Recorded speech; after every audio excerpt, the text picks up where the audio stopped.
Part 2. You will hear the organizer of a children's book festival giving some information about it on a local radio program. First, you have some time to look at questions 11 to 16.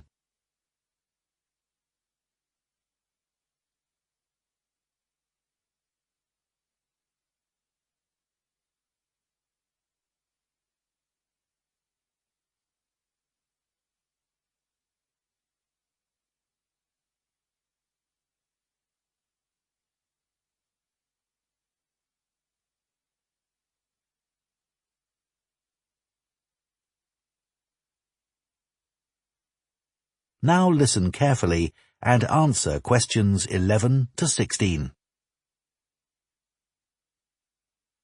The Children's Book Festival is coming up again soon, and here to tell us all about it is the festival's organizer, Jenny Morgan. So tell us what we can expect this year, Jenny.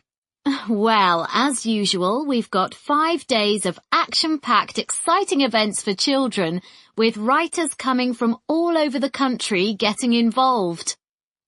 Just to give you an idea of what's on offer in the workshops, first of all, there's a very special event called Superheroes.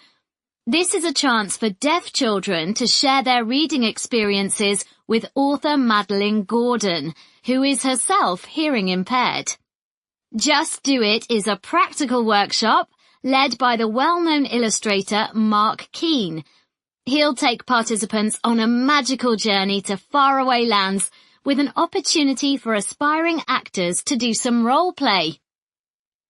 Count on Me is an inspiring and entertaining look at the issues of friendship for 13 to 14-year-olds. It looks at some of the friendships described in popular books and asks participants to compare these with their own experiences. Speak Up is part of a series of workshops on the subject of mental health. This is a creative writing workshop encouraging children to describe situations where young people experience loneliness. A recent survey revealed that children can be lonely even when they're at home with their families. Jump for Joy, as many of you will know, is the heartwarming best-selling story by Nina Karen about a young girl's trip to visit her relatives in India. It recently received the gold medal at the Waterford Awards. Nina will get children to celebrate the word joy by writing a poem. Sticks and Stones is the beautifully illustrated picture book for young readers about a community who organise an African Caribbean festival to help local children learn about their Jamaican roots. This will be a musical event where children will have the chance to play steel drums. This is bound to be very popular, so please book as soon as possible.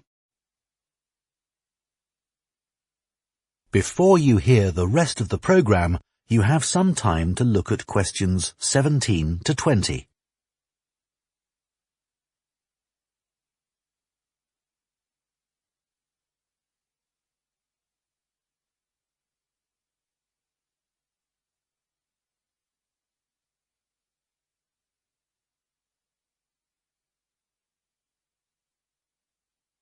Now listen and answer questions 17 to 20. Thanks, Jenny. That all sounds really interesting. I'm just wondering if you have a favourite book you could recommend for our readers? It's hard to choose, but Alive and Kicking is definitely worth mentioning. You won't have heard of the writer as it's her first book, which is really impressive. It's basically the teenage diary of a boy from Somalia who comes to live in the UK. It deals with the serious issue of immigration and all the challenges the boy has to face at school and with the language barrier, etc. Usually, books like this are quite sad, but this one actually made me cry with laughter. On each page, there are simple but hilarious black and white stick drawings of the boy with his friends and teachers. At the end of each diary entry, there are new English words the boy learns each day, which may help develop some children's vocabulary. I think my kids would enjoy that. What about any advice for parents on how to encourage their children to read more? Well, this is something I get asked about a lot. There are so many distractions for kids these days that it can be hard to find time for reading. One thing I'd say is to make time to sit down with your child and share books with them. A lot of parents give up reading aloud to their children as soon as they learn to read independently, but this is a mistake. It's good to read more advanced books to them, as it helps to develop their vocabulary. If you don't have time for this, then let them listen to audiobooks.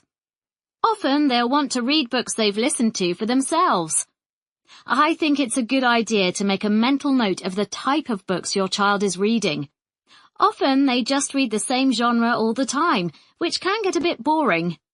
You can introduce new authors and genres to them. Librarians should be able to help you with this. Well, Jenny, I think that's really useful advice. That is the end of part 2. You now have 30 seconds to check your answers to part 2.